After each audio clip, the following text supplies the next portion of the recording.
কারণ আওয়ামী লীগ কিন্তু তাদের আমলে কোনো আইনজীবীকে জেলখানায় দেয় নাই। যে আদালতে পাকিস্তান হানাদার বাহিনীর আলবদর রাজাকারদের বা দালালদের বিচার হয়েছিল সেই আদালতে হবে না।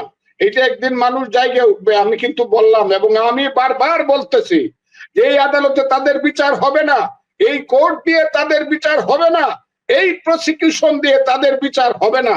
এবং নুরুল হুদা একজন মুক্তিযোদ্ধা, আমি আরো বলেছি মুক্তিযোদ্ধারা নিশ্চিত ভাবে এইসব মামলায় বেল পাওয়ার রাইট রাখে সারা পৃথিবীতে।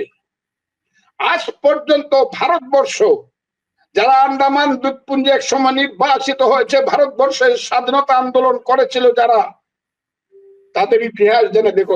ভারতের কথা বললে আবার বলবেন ভারতের দালাল, কিন্তু ভারতবর্ষের সমস্ত স্বাধীনতা কামীরা আমৃত্যু কেউ কোনদিন জেলে যায় নাই।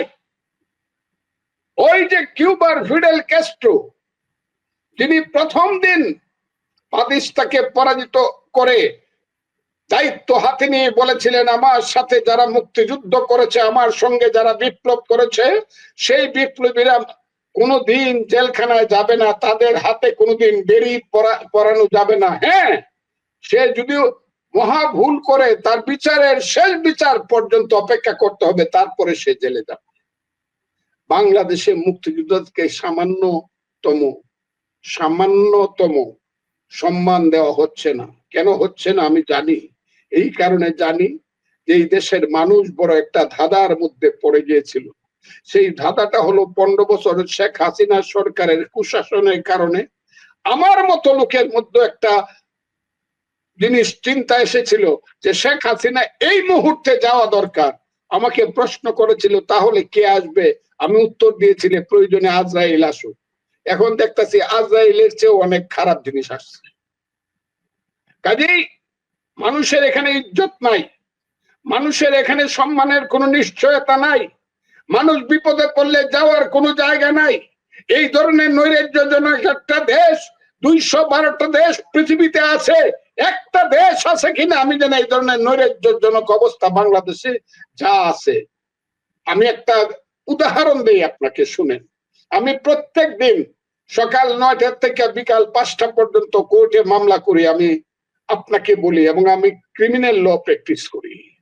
ক্রিমিনাল বেঞ্চে আমি যাই, সেইখানে আমি দেখছি আজকে কি অবস্থা চলছে। ওই যে আগেও বলছি এখনো বলছি যে আওয়ামী লীগের 15 বছরের শাসনে বিএনপির কোন সিনিয়র অ্যাডভোকেট জেলখানায় যেতে হয় না।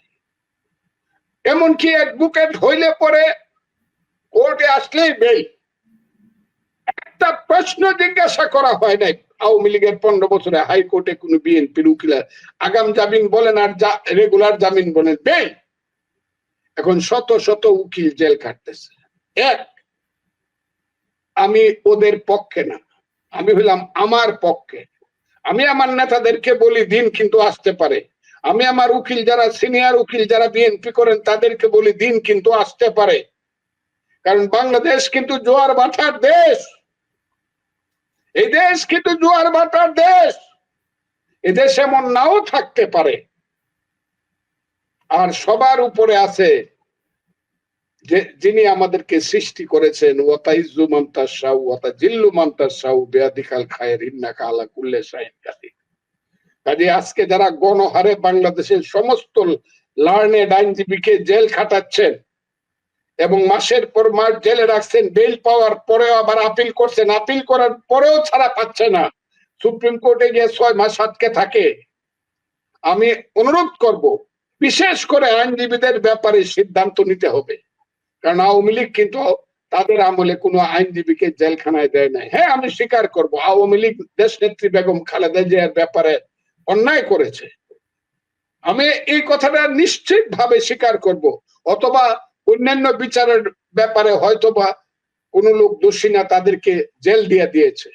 কিন্তু সাধারণ রাজনৈতিক মামলায় কোনো কারণেই কোনো আইনজীবী বা বিএনপির কোন সিনিয়র নেতা হোক আর জুনিয়র নেতা হোক, কেউ জেলে থাকে নাই হাইকোর্টে আসার পরে। আমি এটা চ্যালেঞ্জ করলাম। তো আমি সমস্ত কথা তো বলি আমার নিজের উপরে সমস্ত দায়িত্ব নিয়ে, যে ফজলুর রহমান মিথ্যা কথা বলে এই কথাটা কেউ বলে কিনা, কেউ বলতে পারবে না। আমি একজনের নাম বলি, তার নাম সিনিয়র অ্যাডভোকেট, তিনি আজকে পৃথিবীতে নাই, জনাব খন্দকার মাহবুব হোসেন। উনার নামে একটা মিথ্যা মামলা, গায়েবী, শেখ হাসিনা আমলে ছিল গায়েবী মামলা, আর এখন গায়েবী চেয়ে আরো অনেক কঠিন মামলা। মাহবুব হোসেন সাহেব, তাকে যখন এই মামলাটা দিল, খন্দকার মাহবুব হোসেন সাহেব আমাকে বলেন, ফজলু তুমি মামলাটা তুমি মুভ করো। সেই মামলাটা আমি মুভ করার সঙ্গে সঙ্গে আগাম জামিন দিলেন, এবং আগাম জামিনে উনাকে রাখার সঙ্গে সঙ্গে উনার মামলাটা একটা কোর্ট, যে কোর্ট আওয়ামী লীগ দ্বারা জজ হয়েছিল, যে কোর্টের সিনিয়র জজ আমি নামও বলতে পারি, এবং ছাত্রলীগের নেতা ছিল রাজশাহী ইউনিভার্সিটি, সেই জজ খন্দকার মাহবুব হোসেনের মামলাটা দুইটা কথা শোনার পরে বলল, ইয়েস, রুল স্টে 561 এতে রুল স্টে করে দিল। এরকম বহু আছে, বহু বহু আমি বলতে পারি। এখনো যারা সিনিয়র অ্যাডভোকেট, যারা বিএনপির জীবিত আছে, তাদের নামে অনেক মামলা আছে, কিন্তু কাউকেই, একমাত্র 3 দিনের জন্য আমাদের সেক্রেটারি ছিল কাজল, রুহুল কুদ্দুস কাজল, 3-4 দিন হাজত, কিন্তু যখনই হাইকোর্টে আসছে বেল। কিন্তু আজকে যা হচ্ছে, এটা হলো একটা আইনজীবীদের ব্যাপারে, সিনিয়রদের ব্যাপারে। 2 নম্বর হইলো, রাজনীতি করে বাড়ির ছেলেটি বা পুরুষটি দেখা গেল তার স্ত্রী সহ আসামি, তার মেয়ে সহ আসামি। হ্যাঁ, মেয়ে আসামি হয়েছে, কিন্তু দুর্নীতি দমন মামলা যদি মেয়ের নাম থাকছে ব্যাংকে, বিএনপির সময় হয়েছে, কিন্তু এখন কিন্তু ক্রিমিনাল কেসে ওই যে গুলি করছে শেখ হাসিনা সহ আরো 277 জন, ওই 277 জনের ঘরের বউরে দিয়া দিছে, বেল পাইছে সুপ্রিম কোর্ট থেকে, তারপরও বাড়িতে পারে না, আরেকটা কেস, আবার সুপ্রিম কোর্ট পর্যন্ত আইসা বেল পাইছে, আরেকটা মামলা, আবার সুপ্রিম কোর্টে আসছে, তারপরে আবার আরেকটা মামলা। ওই জেল গেটে আসতে পরে না আপনার নামে আরেকটা নতুন মামলা আসছে। এইগুলা কিন্তু একটা দেশকে ভালোর পথ, আমরা তো ভালোর জন্য, আমরা তো মনে করছিলাম শেখ হাসিনা চইলা গেলে পরে আইনের শাসন হবে, বিচার বিভাগের স্বাধীনতা হবে। সেদিন দেখলাম ডক্টর কামাল হোসেন সাহেবের সুযোগ্য কন্যা, যিনি এখন বাংলাদেশের সিনিয়র অ্যাডভোকেট, সারা হোসেন, উনি বললেন, আমিও বলছি নির্বাহী বিভাগের আদেশে এখন কোর্ট চলছে। হয় নির্বাহী বিভাগ আদেশ দিয়ে কোর্ট চালাবে, বিচারক থাকবে না, আর না হলে বিচারক থাকবে, নির্বাহী বিভাগের আদেশ থাকবে না, শুধু আদেশটা হবে আইনের মাধ্যমে। Law will determine all the course of a case. তা যদি না হয়, তাহলে নির্বাহী বিভাগ এসে এখানে বসুক, আইনমন্ত্রী এসে চিফ জাস্টিসের চেয়ারে বসুক, উনারা এখানে কেউ ফাঁসি দিয়ে, কেউ যাবজ্জীব, যা ইচ্ছা তা করুক, কিন্তু চিফ জাস্টিস বসায় রাইখা, এপিলেট ডিভিশনের 2টা বেঞ্চ বসায় রাইখা, 49টা হাইকোর্টের বেঞ্চ বসায় রাইখা নির্বাহী আদেশে একটা দেশ কিছুতেই চলতে পারে না। চললে পরে এটা দেশ থাকে, আমি জানি না মানুষ কোথায় আছে, এটা দেশ থাকবে না। আওয়ামী লীগ যারা অপরাধ করছে প্রত্যেকেরই জেল হওয়া উচিত, যারা মানুষ খুন করছে তাদের ফাঁসি হওয়া উচিত।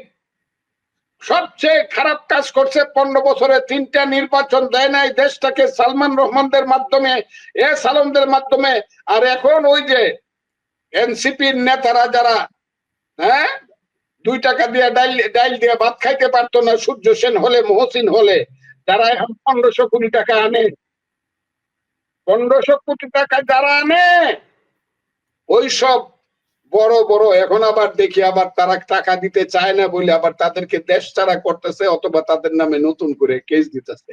বড় বড় সেই ব্যবসায়ীরা এখনো বাংলাদেশে আছে, যারা শেখ হাসিনাকে টাকা দিত, অথবা শেখ হাসিনার নামে বাংলাদেশকে লুট করত।